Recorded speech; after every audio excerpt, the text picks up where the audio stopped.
All right, welcome everybody. We're going to get started here in just a second.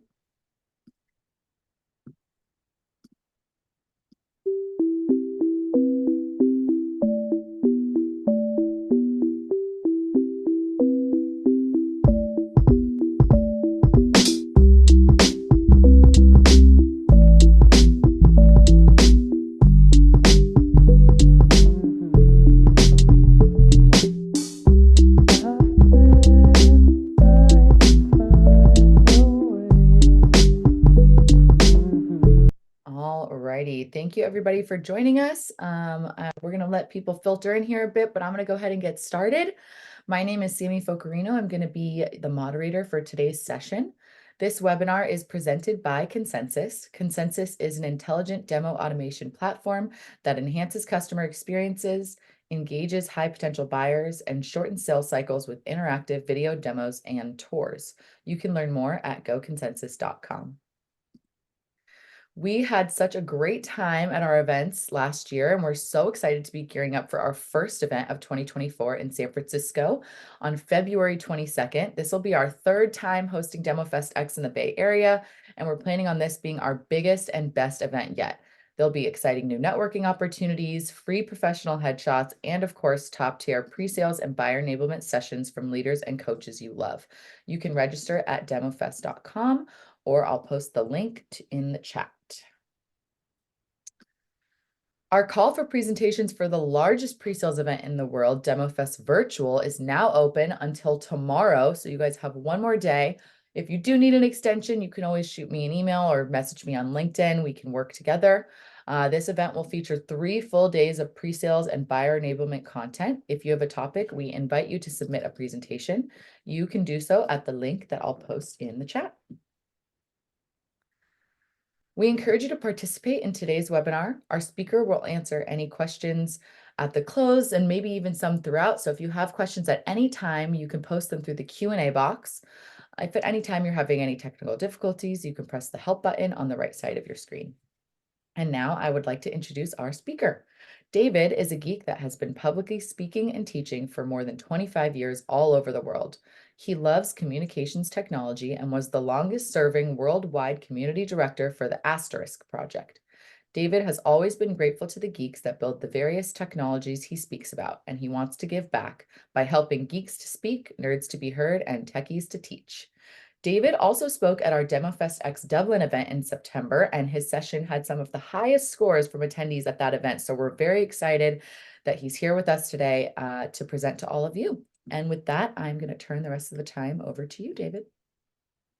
Well, thank you very much, Sammy. I'm delighted to be here, and I really enjoyed both DemoFest Dublin, where I spoke, and DemoFest London. So I would thoroughly recommend getting along to a DemoFest near you, if that's possible.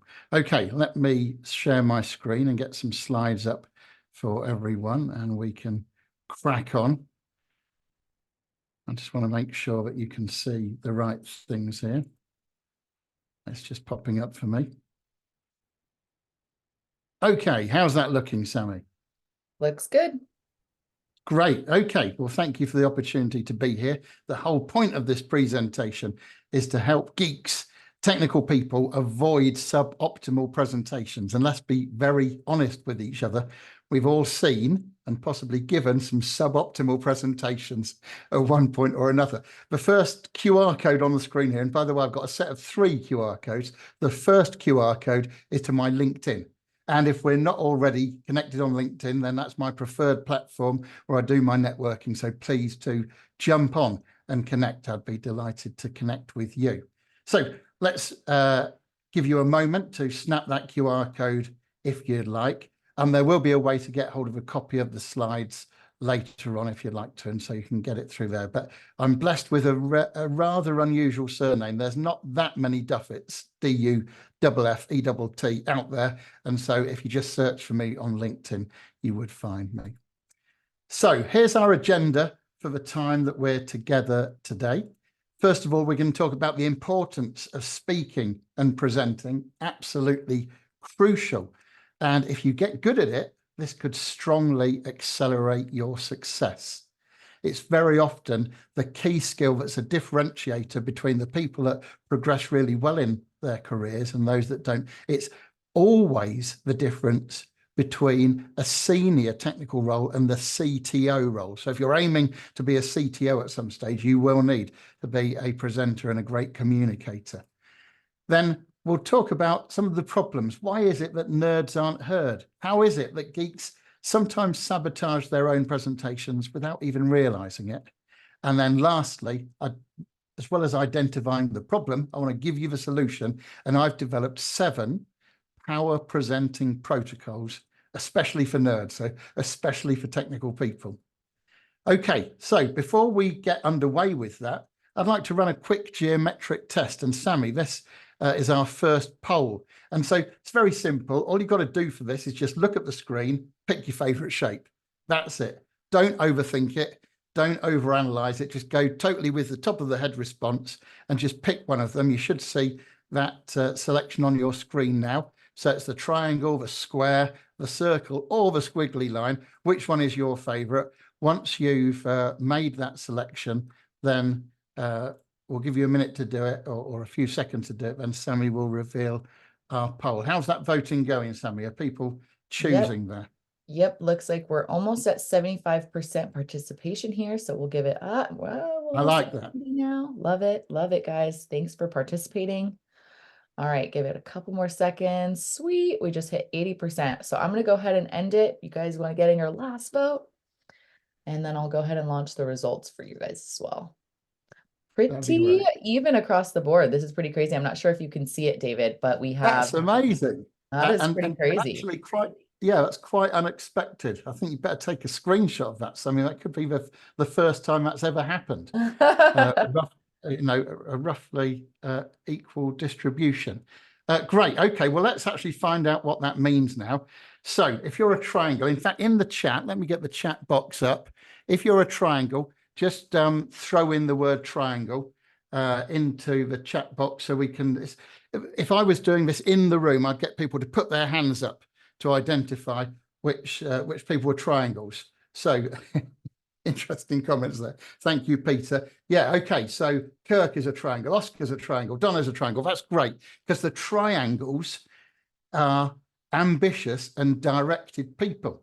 So we're getting to know a little bit about some of the people on the call now. It's the shape that says it all. Triangles, very directed and ambitious. They know where they're going and they've probably got a plan of how to get there. That's excellent. So I'm glad we got some triangles on there. Now, the next one is square. And I see Jan's already on and identifying themselves as a square. So who else is a square? Carolyn, I particularly like your use of the blue square symbol there. That's an extra point for you. Well done. The squares, they're great to have along on the call. The squares are the detailed, conscious, and precise people. Does that ring a bell? These are the people that like to dot the I's, they cross the T's, and they like to colour right up into the corners if they're doing the colouring book, right up to the edge. So those are square people, very useful people to have on your side. And that moves us on to the circles. Who's a circle? Tap that in. Jodie's a circle. Jeremy's a circle. Tabitha's a circle. Michael's a circle. That's great. Okay. Circles. I was interested that we've got such an even distribution because I tend to find just a few less of these in highly technical groups. They are the people. They're very inclusive. Let me give you an example. Imagine if you were at the bar after work, just shooting the breeze and having a little bit of a time with the team, and somebody arrives late. They come in and you're all in a group and there's no chairs, not a spare chair for that person. It's the circle person that will get up and offer their chair and then hunt around and find another chair. So they're inclusive people. They like to look after everybody. They're the people. So that's great. Okay, now that's interesting, Jodie. Good to know that. Okay, so who's the squiggly? Those are the last category of people. Just write squiggly. A lot of squigglies. John's a squiggly. Kavita's a squiggly. Brilliant. Okay, that's great. Now these are very special people. Keep an eye on these people because they have an unhealthy obsession. But we better find out what the unhealthy obsession is. You don't need to tap this in. You can if you want. It's either Taylor Swift. It could be Tom Cruise, or there's an outside chance it could be helping people buy the correct solutions. So it's good to have an unhealthy obsession about that in the business that we're in, isn't it? And unfortunately, this talk applies to every one of those categories. So Taylor Swift, says Sammy. Excellent. Okay. Thank you for that. That's top class. Okay, so why am I doing this? Why am I here trying to help geeks speak, to help them get the message out there and improve their lot in terms of their career and their success at work and all of those things? It's because I've worked in many technical companies. My background is training and training management in the telecoms industry specifically. And I really enjoyed working in lots of telecoms and technical companies, software as a service companies, open source software companies. But what I noticed was this, is while the geeks had their own corner of the office, maybe where things were a little bit darker and maybe a little bit quieter, and sometimes they got pizzas on a Friday, the thing was I felt they weren't as well rewarded or recognized as the salespeople round the corner. Now, I do know that Ron Burgundy is not a sales guy. He's the anchor man, but I'm using him for illustrative purposes here. The salespeople around the corner, or maybe in a different part of the office, and they're getting the holidays to Florida. They've got the expense company cars. And the geeks in the other part of the office were busy creating solutions, supporting solutions, doing all the work, and to my mind, not getting as well recognized as their sales counterparts. And I don't want to take anything away from sales because, as I'm sure you know, working in sales and being successful in sales takes a lot of skills and abilities. And so that's great and that's required. However, my heart is to help technical people get better recognized, get better rewarded, to be more, to do more, and to have more in life. Exactly. Doing all the work. Yes, that's it's got a question mark at the end, so I'm not sure exactly of your angle there, Peter, but my experience was that they did do a lot of the work. So a bit of background about me, been in training, specifically in telecoms for a long time, and seen analog and digital telephony, then the rise of VoIP. I was privileged to be in the industry when we adopted VoIP and it went into a mainstream. And of course, now there's a lot of WebRTC in that space as well. I did a lot of work with Asterisk, the open source telephony platform, and that allowed me to not only see the world, because I traveled around the world. Asterisk is adopted in virtually every country in the world. And so I went to various user events and conferences to give people updates and to encourage the community.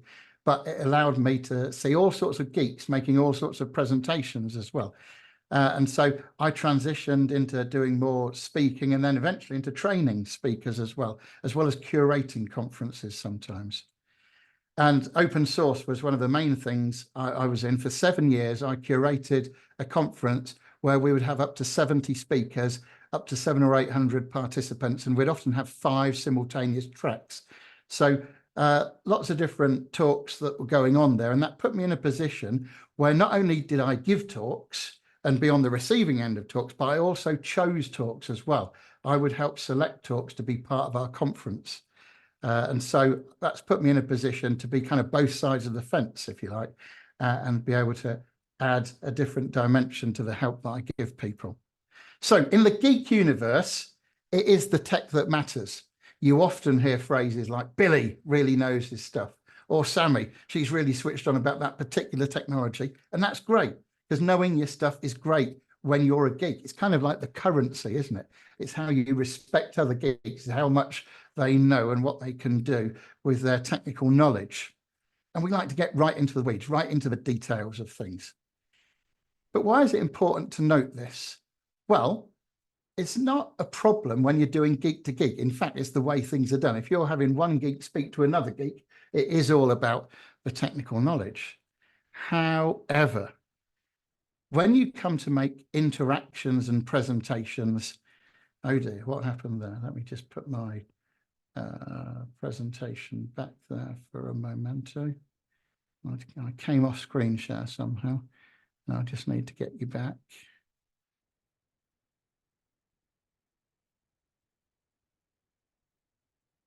Okay, I lost PowerPoint, so just bear with me for a moment. I had a bit of a PowerPoint crash go on. I take it you can still see me all right? We can see you. Great. Okay. Yeah. Somehow PowerPoint disappeared on me, and I'm not entirely sure why. So let me just Maybe get while that we back. David is regaining his PowerPoint. Guys, if you want to let us know where you're dialing in from, are you in the US, Canada, Australia, maybe you're in Asia?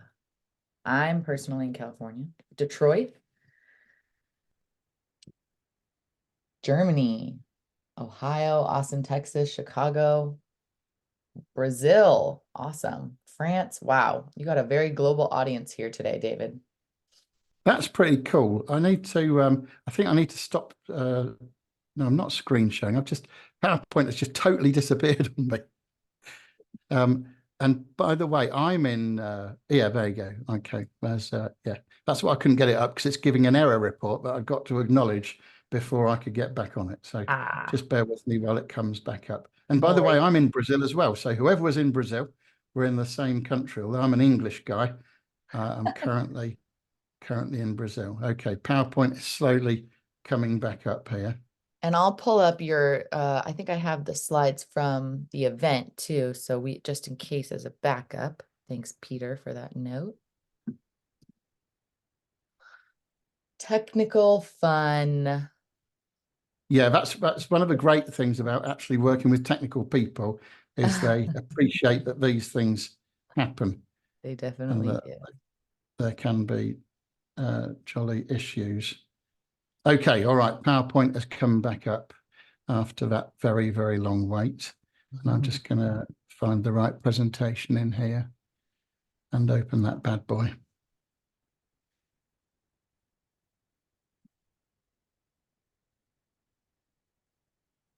Okay, it's just you can't see it here at the moment, but it's opening. Yes, Sammy, if you could find the Google one, just in case this happens again, Yep. that'd be appreciated. I'll pull it up right now as well. Okay, right. I'm going to go back to screen share here. And this time it's there. Great.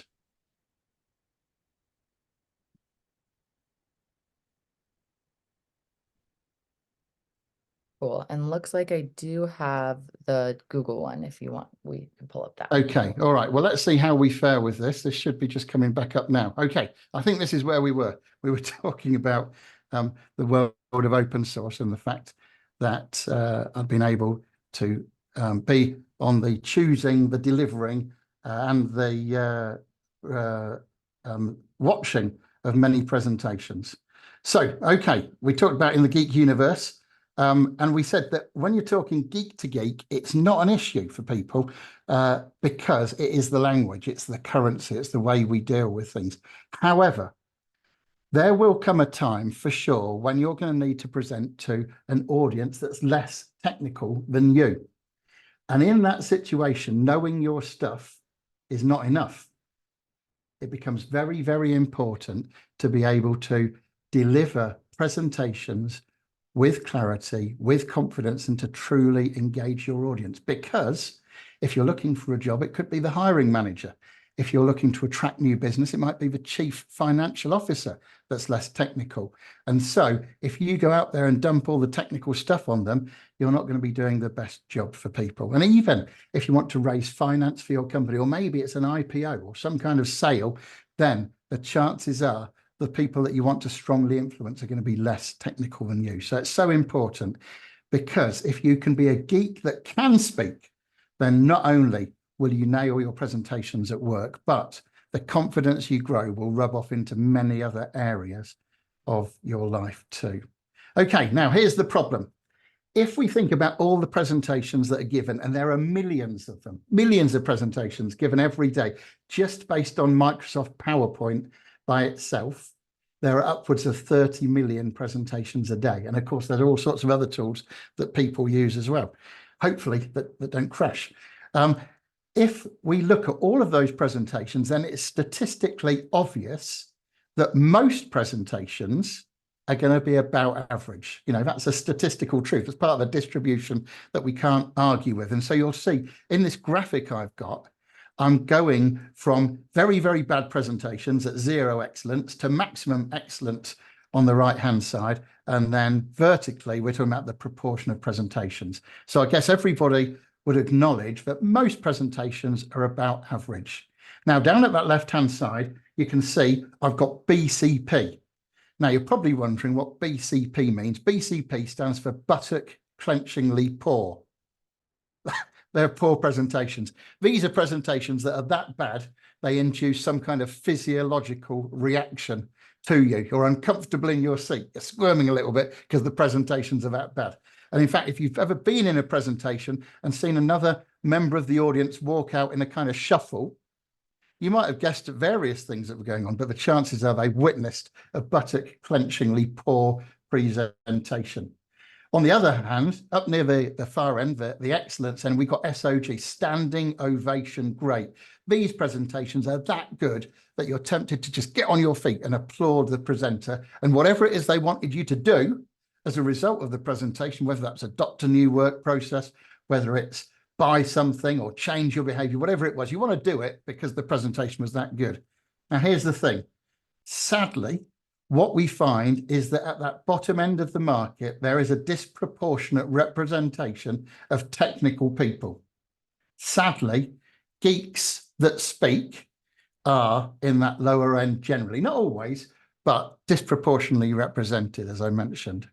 So here are the reasons why. Here are 7 ways that geeks often sabotage their own presentations, occasionally without even realizing that they're doing it. So the classic is being too tech focused. And here's the thing. In the geek world, people really do care how much you know. You know, as I said, the geek to geek stuff, the technical information is the currency. But when you get out in that wider world, people really don't care how much you know until they know how much you care about them. And this is to do with understanding their situation. Of course, you know, we'd be looking to uncover some of this information in discovery, but we need to get to the root of what's important to them, not just is there a fit for this technology and can we tick some boxes, but what is actually important to them. People really need to feel listened to and understood. And the way you show you care for people in a presentation is by being very selective about what you share with them. You don't dump loads of irrelevant information on them. You really take time to meet with their needs. So your audience are only tuned into that one radio station. It's WIIFM. What's in it for me? And so you need to tune in there as well and find out what it is that's important and do that. That's right. No harbour tours, Ben. You're bang on the money there. No slideshows about how you've got offices in 15 different countries and all that kind of stuff. All this is irrelevant. So the next one is no proper planning. And you've perhaps heard of the FBI 6 Ps that says proper planning prevents particularly poor performance. And that's the cleaned up family version.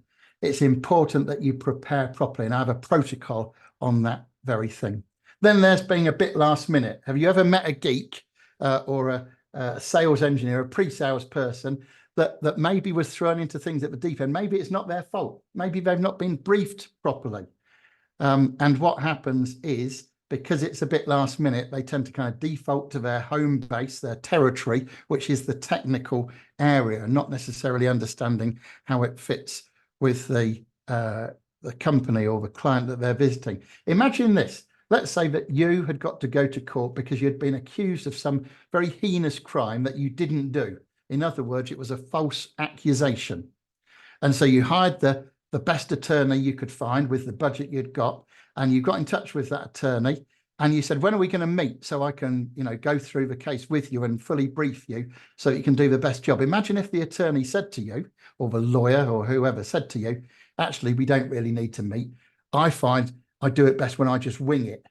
So let's not worry too much about it. We'll just show up 5 minutes before, have a quick chat over a cup of coffee, and everything's going to be all right. In fact, as we'd say in England, Bob's your uncle and Fanny's your aunt. I'm not entirely sure where that phrase came from, but we do say that in England. It wouldn't be very good, would it? So if you fail to prepare, then what you're doing is to prepare for failure. So if a presentation, a communication is worth giving, then it's worth properly preparing for. Here's another one. Sadly, geeks don't tend to practice their presentations much. And here's the thing. Amateurs practice until they get it right. But if you want to be a professional, well, professionals practice until they simply can't get it wrong. They put the time in, and this is what makes them stand out. Now, if we think about elite sports people, if you think about your favorite football player or baseball player or tennis player or whatever it might be, then these people spend more time practicing than they do delivering. It's the same with people that are performing, whether it's in musical performances or theatrical performances. These people spend more time in practice than they do delivering. And we should think about that. If we want to be elite at what we're doing, if we want to truly stand out, we need to give the extra time and energy to practicing properly. And it's funny, isn't it, how that technical people are very happy to test their software or their hardware prototypes, and yet, sadly, they don't always practice their presentations. So that's an area for improvement.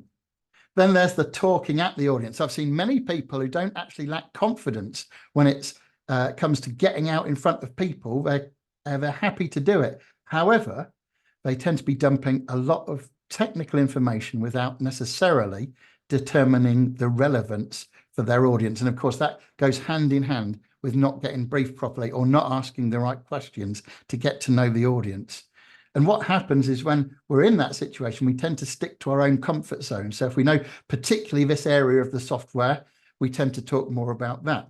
And of course, what we really want to do is involve the audience and get to know them and their requests and their requirements as much as we possibly can. And listen, there are no presentation police out there that tell you you're not allowed to talk to your audience before you present to them. It's very good practice to be in touch with them as early as you can in the proceedings. Now, here's another one.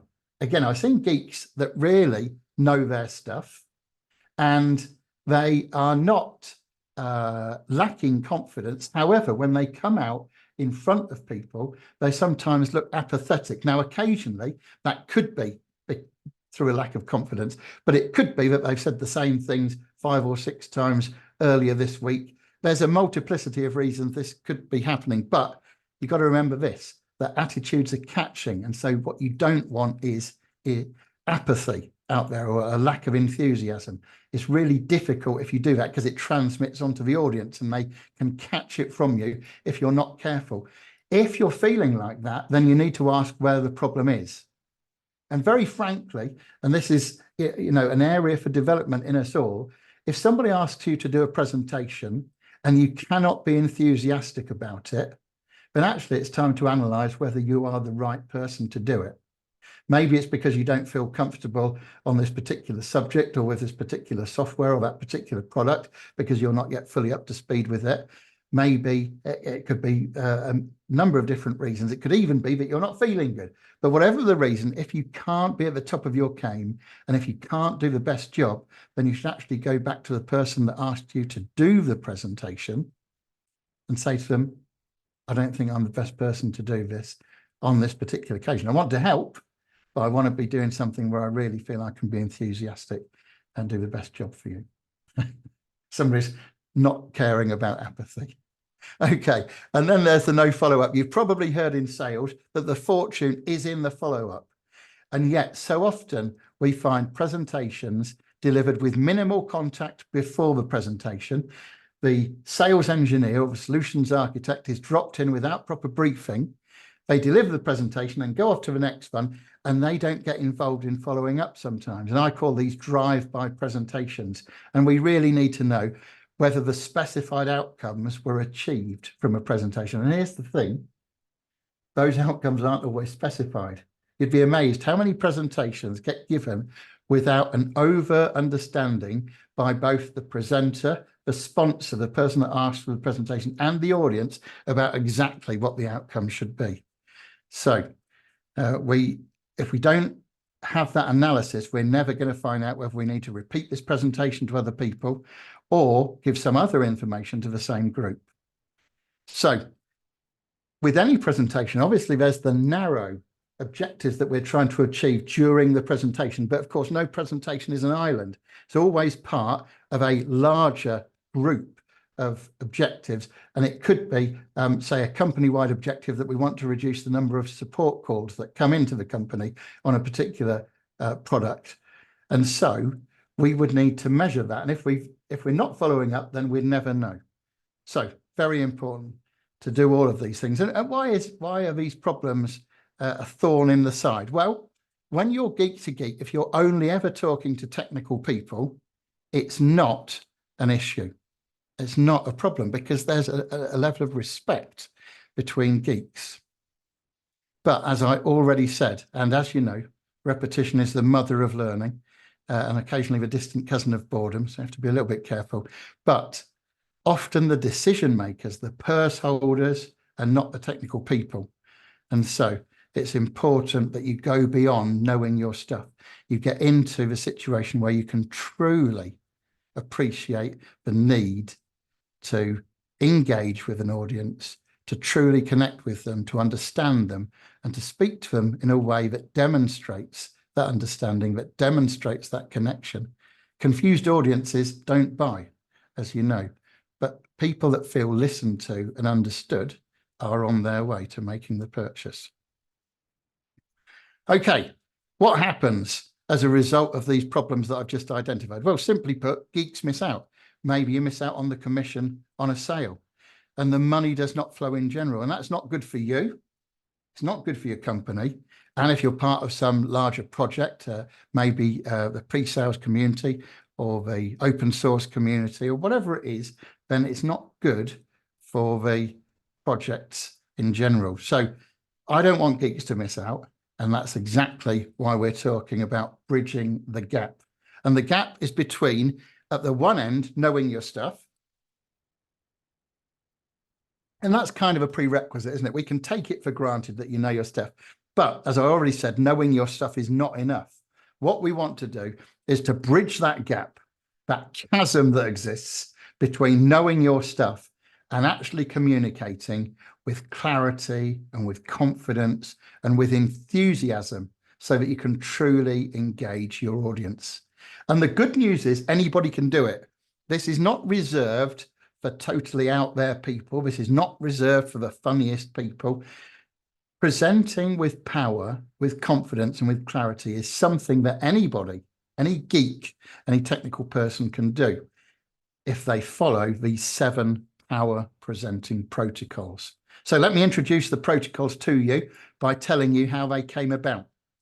They're especially for technical people, and I've constructed these after many years of watching technical people making training presentations, conference presentations, sales presentations, and evaluating where they can be improved and where the training, the learning is needed to help them be the most effective they can be.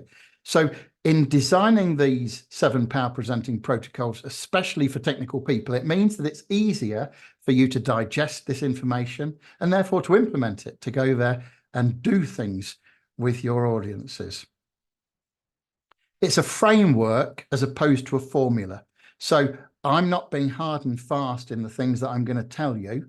The whole point of a framework is, well, as you know, frameworks make the brain work. They're there to make you think about things in certain ways, and you can take action, but take action in the way that suits you best. So it's not a formula where we're extremely prescriptive about things. The whole idea is to give you a framework to allow you to be individual and authentic in your approach and to deliver powerful presentations in a way that feels totally natural to you. And the reason I say that is some people fall into this trap of thinking that they have to be somebody other than who they really are to deliver great presentations. Maybe you saw a presentation once and the presenter made it great because they were funny. And it's made you think, oh, I've got to be funny in order to deliver great presentations. It's not true. Maybe they were a bit more out there and a bit wacky and a bit animated. And you think, oh, I'm not really that kind of animated. I need to be a little bit more out there. No. The best presentations you give are when you're being you and not busy worrying about trying to be someone that you're not. So let's look at these presenting protocols. Interestingly and handily, they all begin with a P, and the first one is purpose. I'm going to very briefly outline them, and then we're going to look at a little bit in a little bit more depth at each of them. So the first one is purpose. It's all about why are you doing this presentation in the first place? It's standing back and taking stock. The next one is putting together a plan to make sure you give a knockout presentation. The trouble is with us geeks is if we've got a deck of slides on our computer and somebody says, can you do a presentation? The first thing that people tend to think is, yeah, I've got that deck of slides that I got from Jimmy a couple of weeks ago. I'll just move them around a bit, knock out these couple of ones. I'm going to add in an extra one that mentions the company I'm visiting to make it look customized, and the job will be a good one. Again, Bob's your uncle and Fanny's your aunt. But that's not the case. You need to do more than that. Then there's preferences. Now, it seemed like a silly exercise at the beginning, doing the old circle and square and triangle thing. But what it highlighted is we all have preferences and we're all different. As it turned out on this webinar, we're roughly split into 4 quarters. However, we need to be cognizant. We need to be thoughtful about not only our own preferences, but the preferences of the audience. I'll explain more very soon. Then we need to practice. Important to practice a presentation until you get it great for your target audience. Then there's participation. As human beings, we love doing things together. We like to do things with people, and people like to have things done with them, not to them or at them, but with them. So if you want to engage audiences, you need to involve them and get them really connected. Then there's the performance of actually delivering the presentation. Notice that those first 5 protocols all happen before you get out in front of your audience. That's because when I talk to people and they say, oh, I'm frightened I'm fearful about going out in front of an audience. Actually, here's what I believe, that the majority of the nerves that people have, not all of them, but the vast majority are created by either feelings of ill preparedness, so not being fully prepared, not having a great structure to what you're doing, and therefore lacking confidence, either that or the worry of trying to be somebody that they're not. If people feel totally natural because they're going to give a presentation in their own voice, in their own way, and they're suitably prepared through those first 5 protocols, then actually the nerves that come around at performance are going to be significantly reduced. So in performance, that's where we talk about actually giving the presentation. And the last one is post-event.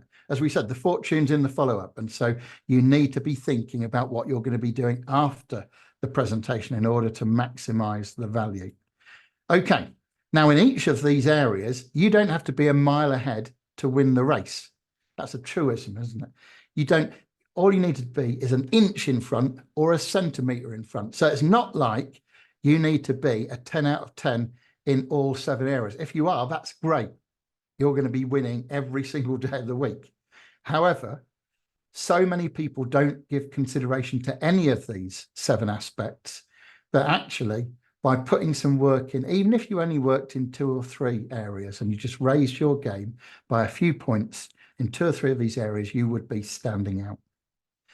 So coming back to where people's presentations are, maybe you're watching this webinar and you're thinking, actually, my presentations are all right. I'm pretty happy with the way I do my presentations. Well, that's great. I'm really pleased to hear that. But you probably wouldn't say there's no room for improvement at all. So when we think about optimizing your presentation, then these 7 protocols that I'm about to go through in a little bit more depth, they will actually give you 7 different angles, 7 lenses to look at your existing presentations, think, could I be more purposeful in what I'm doing? Have I really got the best structure for it to be the most effective presentation, and so on? So let's dive in now and actually look at these presentations. Here's the first one. It's the purpose. We need to step back and think more deeply about why we're doing the presentation. We need to describe it, and we need to put it into words and send it to our audience before we ever meet them. There's no presentation piece that says you can't do that. If you've got an account executive, a sales counterpart, somebody who's trying to stop you talking to your potential audience, then really that's a bad sign, because we're all on the same side and we're all trying to achieve the same end. And so you should really be putting together a form of words. It doesn't have to be war and peace. This can be just 2 or 3 lines. I'm planning on covering this, this, and this in my presentation. How does that suit you? Am I missing anything? Is there anything you'd like me to add, or is there anything that I've mentioned that actually is superfluous and you don't need to know about? And so if you get agreement, and it doesn't, as I said, it doesn't need to be a meaty document. This can be 2 or 3 lines on an email. We're going to use that to tie you in, the presenter, with the person who asked you to do the presentation in the first place, whether that's your sales counterpart or a boss or a conference organizer or whoever, and the audience. We need to tie these 3 groups of people all in together. And we go through that in an iterative process, just sending an email around until we're all happy. And then there are no surprises, and your presentation is going to hit the target first time. I've got Peter saying, what are your thoughts about visuals and the effectiveness of visual? Visuals are great. People take in a lot more of what they see than what they hear, as long as they're appropriate and not distracting. And of course, visuals are not just slides. Visuals can be the actual thing. You know, if you were talking about a banana, it would be great to take a banana along and let people handle a banana. So yeah, I'm all for visuals as long as they're used appropriately and are not distracting. So then we've got the plan. We need to plan a presentation taking advantage of what we know about people's attention spans and the way that they remember things and can recall things. So here's a diagram to show us this. It turns out, and you probably know this, even if you've never articulated this before, that the most important times in any given experience are the beginning and the end. And when I say important, that's when our attention is peaked. That's when we're paying most attention. Think about the last film you saw, the last movie. You probably remember the beginning, you remember the ending, but you don't remember everything in between. There are certain things you probably do remember, and they would probably be related to the OOF you can see in the proof that I've got there.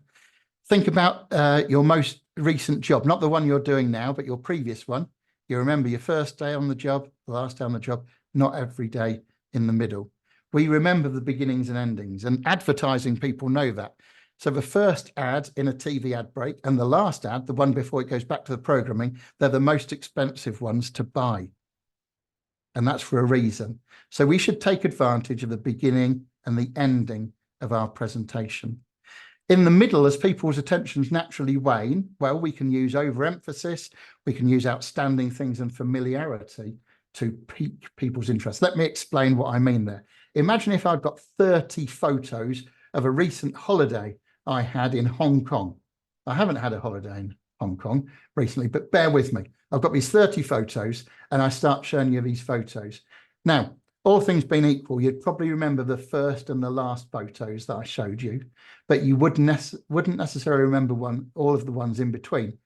If I overemphasized certain photos, so let's say there was, I don't know, 4 or 5 pictures of Mount Fuji, which would be a bit of an impossibility because I think that's in Japan, actually, not in Hong Kong. But bear with me. If there were 3 or 4 photos of the same thing, repetition, overemphasis, you'd probably remember that. If one of the photos was of a zoo I went to and it was a monkey riding a bicycle, then that would be outstanding, the second O down there. And so you tend to remember that. And then if I showed you a picture of somewhere you'd already been, and you thought, oh yeah, Victoria, whatever it is, I think they've got an incline railway or something there. You think, yeah, I've already been there. That would stand out as well. And so we can use links to what people already know. In fact, that is the power of an appropriate analogy, isn't it? If you're trying to introduce a new concept to people, something they've never come across before, and it might be a little bit tricky, then by allying it to something they already know, you've got a great start. And let me give you an example. Imagine if we were talking about the flow of electricity through a circuit, and I wanted to introduce Ohm's law, the relationship between current and impedance and voltage, all that kind of stuff. Now, that might be a bit difficult, but if I said to you or to any audience, listen, have you ever watered some plants at home using a hose pipe? Most people have done something like that, and they can relate to the fact that if they trod on the hose pipe, it would be squashing it and therefore impeding the flow of water through that pipe. Most people can relate to that. And so this is one of the powerful things about using appropriate analogies, helping people understand helping people to understand something new by allying it to something they already understand. Okay, now, in order to have a plan, we need to understand, as I said, how the human attention span works. And if we know that the beginning and the ending are the most important parts of a presentation, why, oh, why, oh, why, oh, why, oh, why would we waste the ending on questions and answers? Now, before everybody goes mad, I'm not saying don't do questions and answers. Of course, we should do questions and answers, but why would we give away the ending to that when somebody might ask a bit of a left field question that takes people off on a tangent? And so then when their attention is absolutely peaked right near the end of the presentation, there's something irrelevant comes out. No, much, much better to handle people's questions just before you summarize the key points or give the call to action or whatever the most important thing you're going to do is, do that right at the end after you've handled questions and answers. So this little map here, I'm not going to go into all the details because we don't have time, but this is just a starter. Again, it's not prescriptive, but it's talking about using the first 10% of your time for an introduction. And as you might guess, the word intro there is actually a mnemonic standing for impact, grabbing people's attention, telling them why they need to listen to you. Giving a title, all talk should have a title to crystallize things. Then we can talk about the range of what we're going to cover. And the O can either be for objectives, or if you put a little dash through it, it can be a Q for question policy. Because when you're a presenter, you're in charge and you need to tell people about the questions, which is why we opened up the chat across the whole time to allow you to do that. And then you're probably wondering what QS3 is right at the end. Let me tell you quickly before we move on. QS3 is handle your questions, then do your summary, and then finish with a power of 3. So a nice ending, a hard ending with a power of 3. Powerful presentations finish with a bang, not a whimper. And we'll examine that near the end. Okay, then we got the preferences. Now, the preferences are very important because you need to identify your own preferences when it comes to learning new things.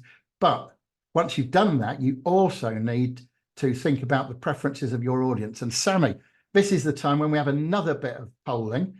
I think you've got a poll there. And I want to use an example here. Don't pop the poll up just yet.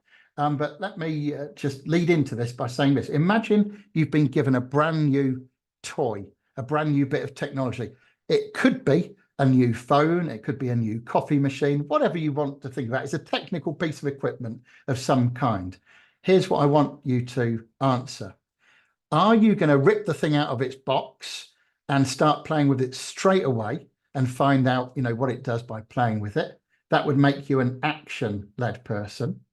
Are you someone that actually opens the box, finds the manual, and then sits down in your most comfortable chair and reads the manual cover to cover before you even switch this piece of equipment on? Is that you? Or are you somebody that likes to sit back in the comfortable chair and reflect on previous coffee makers you've owned and the relationship you've had with them before you then read the manual? So are you an input-led person, an action-orientated person, or somebody who's a bit more reflective? Sammy, if you'd care to pop the poll up, we'll get some answers to that, please. This is a very interesting question to ask. Popped it up. Thank you.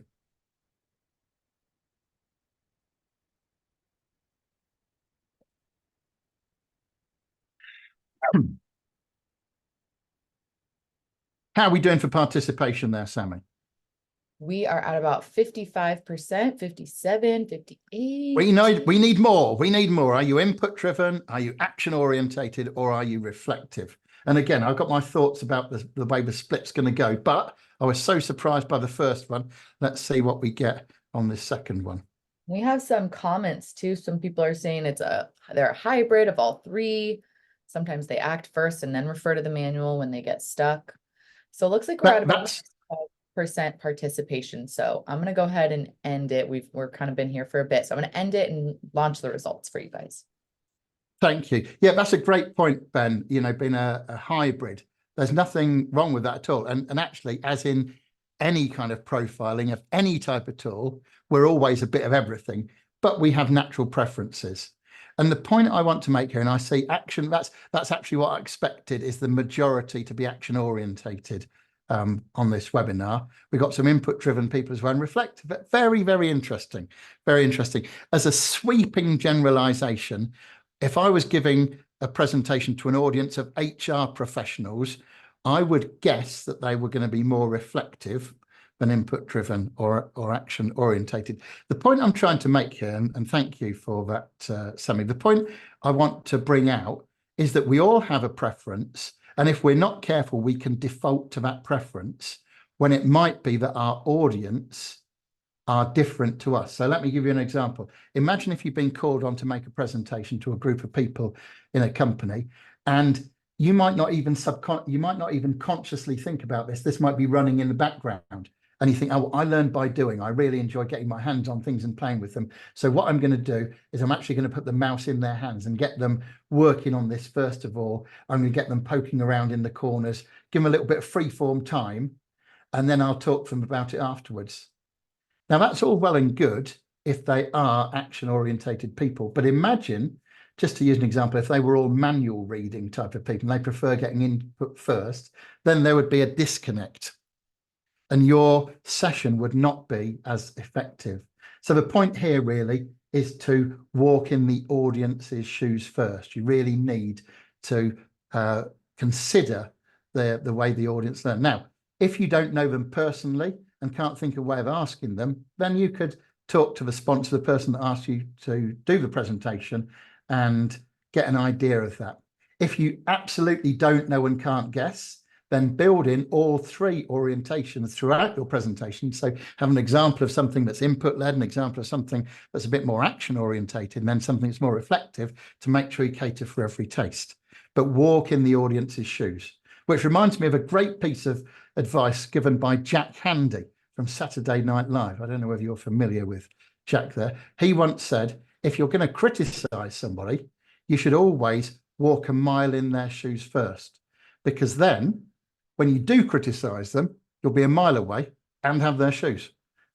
Very useful advice. So that's preferences. Now we come on to practice. Well, I already said that the most important parts of your presentation are the beginning and ending. So when we think about practicing the presentation, and practicing should always, always, always be out loud, then we'd be wise to practice the beginning and the ending even more than the rest. Very important to do your practice. Now, here's what geeks tend to think about when the word practice and presentation, when those two words come up together. What they think about is flicking through the slides on their laptop, saying, yeah, when this slide comes up, I must remember to say that. And when I get to that slide, I'm going to just refer over to Jimmy to see if they can contribute. No, your practicing needs to be out loud. There are several, in fact, there's many, many advantages to doing out loud practicing. Would anybody like to type some in the chat? The advantages you can think of to practicing out loud. And so the what you're going to practice is all of it, the whole thing, but beginning and ending even more than the rest. When are you going to practice? Well, as soon as you can. As soon as you've got some nucleus together, that's when you're going to start practicing. And Ben, you are absolutely bang on the money. If we were live in the room together, I would have handed you a chocolate prize by now, because that's something I like to do when I'm in the room with people. Yes, you quickly discover where you fumble your presentation. Exactly. When you practice out loud, things that sounded great in your head, you soon discover that they don't sound so good in real life, or you fumble them and they're a little bit clumsy. So lots of other good ones. Keeping your thoughts organized, that's great. Muscle memory, too true. Yeah, the whole thing is to make sure you practice. And not only do you find out where you're going to fumble it, but you also find out the duration. And that could be mighty important, especially if you're giving some thought leadership in a conference. Maybe you're going to have a time slot allocated and you need to be bang on time. So make sure that you practice out loud. Who to? Well, generally to some helpful colleagues. That would be good, because then they know not only can they give feedback on the style, but also the substance. If you can't find them, then some happy friends and family members. And if you can't do that, then everybody's got a phone, so you can record yourself on your phone and play it back. But there's so much magic in practicing. And just to reinforce that, I've got pictures, or a few pictures of my son here. Somebody's tortured their wife with a few presentations. Great. So here's my son. When he was young, he said he wanted to learn guitar. So we got him a guitar and a teach yourself guitar book. And we said, if you do, we'll get you some lessons. And we took him out to various music nights at various pubs in the locality. And you can see on the left-hand side, he's looking a little bit self-conscious, but he stuck with it and he carried on doing it, even though it felt uncomfortable. And today, he's a very accomplished performer and musician. He's played at South by Southwest in Austin a couple of times, and that's coming from England. So he's based in the UK, and he does all sorts of gigs. He's also supported Electric Six, if you're old enough to remember them.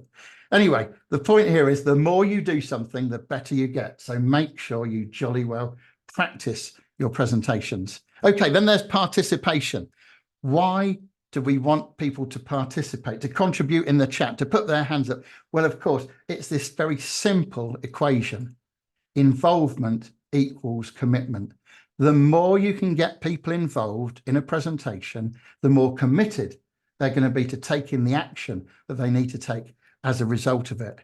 Now, we're pressed for time, so I want to end on time for you all. And so I've got a few examples of participation. Usually I go a little bit meta on this and ask people to jump in the chat and suggest various ways of participation. So I'm having a participation session about participation, and feel free to do that. I don't have time to read them all out, but you'll all have ways, you know, that you can build participation into your presentations. There's a few on the left, and here's a few more. Group discussions, breakout, bit of gamification is always an amazing thing to do in presentations. Get a prospect to demo the product. Yes, that's right. Put the mouse in their hand. Great stuff. Case studies. There's lots and lots of different things. And thank you for that participation, Alistair. I appreciate that. Okay, then there's performance. That's actually getting out in front of people. Do you remember earlier we were saying that attitudes can be infectious, and what you don't want to do is to turn your audience into this kind of thing. What you want to do is get them looking like that. And that is a real life audience that I had over in Germany. They all looked like they wanted to be there. Maybe the guy in the front row that's got his hand over his face slightly was an exception to that. I don't know why he did that, whether he was not meant to be there or something. But anyway, this is a crowd of lean practice advocates. The meeting was called Lean Dust in Dusseldorf. And I was able to generate enthusiasm and connectivity with the people there. How do you do that? Well, it's simple. The first rule is to be yourself. Don't try to be anybody other than who you really are. Use your voice and your body. And in using your voice, it's all about the pitch of your voice, the pace, and the pauses. Pitch. You can raise the pitch of your voice to create excitement. Have you ever heard somebody and they get really excited about what's going on because they're so enthusiastic about it, usually accompanied by speeding up the pace. And that can get people very energized and enthusiastic. On the other hand, sometimes you might want to be very reassuring. So imagine if you're talking to an audience and your software is going to be in a mission critical position. You might want to go a little bit deeper in your voice. Slow things down to reassure people that this is absolutely fail-safe. Nothing can go wrong. And of course, the use of pauses is important too. When it comes to your body, it's all about posture. So make sure you look like you want to be, that you're physically erect and excited about delivering a speech to your audience. Okay, and post-event, just coming to an end now. I hate drive-bys. And as you know, I'm not talking about drive-by shootings. I'm talking about drive-by presentations. I'm on a one-man mission to stop the ill-informed presentation. And so in order to do that, we rely on the agreement that we got at the beginning between you, the presenter, the sponsor, that's the person that asked you to do the presentation, and the audience. And if we've got that, we can go back at the end of the presentation to make sure everybody's happy. But more importantly, or just as importantly, we can go back to that higher level. And a few weeks later, we can ask the question, did we minimize the number of support calls? Have they gone down? And if not, what are we going to do about it? Right, last question for you here. Have you ever seen a screen like this? I'm sure you have. Here's what I'd like to know from you. What does this indicate? When you see this buffering screen, doesn't have to be YouTube, it could be Vimeo, or it could be BitChute or Rumble. But when you're trying to watch a video and it's just not happening, what's the problem? Just type that into the chat. What kind of problem have you got? Exactly. I love it, Ben. You are bang on the money with bandwidth, connectivity. Yes, you're quite right. I'm going to go with connectivity and bandwidth. And here's the thing. You need to work really, really hard on your connectivity, your bandwidth with your audience. You need to spend time consciously creating it, maintaining it, and growing it throughout your presentation in order for it to be the most effective it can be. Let's just look at those protocols again. You've got to think about the purpose. You've got to talk to your audience ahead of time in order to not only establish but agree the purpose. Then you've got to plan the presentation with your audience's good in mind. You've got to make it so that it's fully effective in the terms of they remember things and their attention spans. We also need to consider the audience preferences and, of course, practice with them in mind so we can do the best job. More than that, oh no, I've just had a PowerPoint outage again. Sammy, do you want to just, rather than me monkey about and trying to jump on I do think PowerPoint I have it here. I know we're just at the top of the hour, so we might lose a couple folks. Let's see. I'm going to go ahead and we are on the home straight. We're literally 2 minutes away from the end. Yep, here I come. I have it up and ready. Okay, so I'll stop screen. So your screen share. Can you see it? Yeah, I can see it. But we need to get right. Yeah, okay. So give that a click. That's right. Keep clicking. Keep clicking. Thank you, Sammy. I appreciate that. Okay, stop. Now, there's the word rapport. That's what I wanted to get to. Your rapport is your channel with the audience, and that's why we need to work on it so much. And rapport is woven through each of the power presenting protocols. Carry on, Sammy. Thank you. Okay, so that's actually an old barcode. That's going to take people through to the demo fest thing. We don't have time for questions, but Sammy, I believe you're going to send out an email that will give people the opportunity to ask their questions and get further answers. So here are those key points. If you up your presentation skills, it's really going to set you apart from the crowd. There's no way you can improve your presentation skills and not stand out. So you're going to get noticed for engaging with people. It's going to be profitable for you and your career. Seize the opportunities, jump into presentations. And here's an absolute key. Create opportunities even when they don't exist. Offer to do presentations even when nobody asked you to. Thank you, Sammy. You can continue on. Okay, so get out there and start presenting more. And if you want to get very serious about it, then take some training or some coaching. I can help in that direction. And the more you do presentations, the better you're going to get and the more rewards you're going to generate. So it's been a pleasure talking to you about Geeks Speaking. It's been a pleasure unveiling those 7 power presenting protocols. But actually, the real pleasure will come for you when you put these steps into practice and reap all of the rewards that being a geek that can speak will bring you. Thank you very much. All right. Thanks, everybody. Thank you, David. I know we're a little bit over time, but like David said, we'll follow up with you guys via email with the recording and also a way to connect with David and get a copy of the slides. Thanks, everybody. Hope you have a great rest of your day. Yeah, thank you so much. Really appreciate it. And thank you for bearing with me with those nasty technical glitches.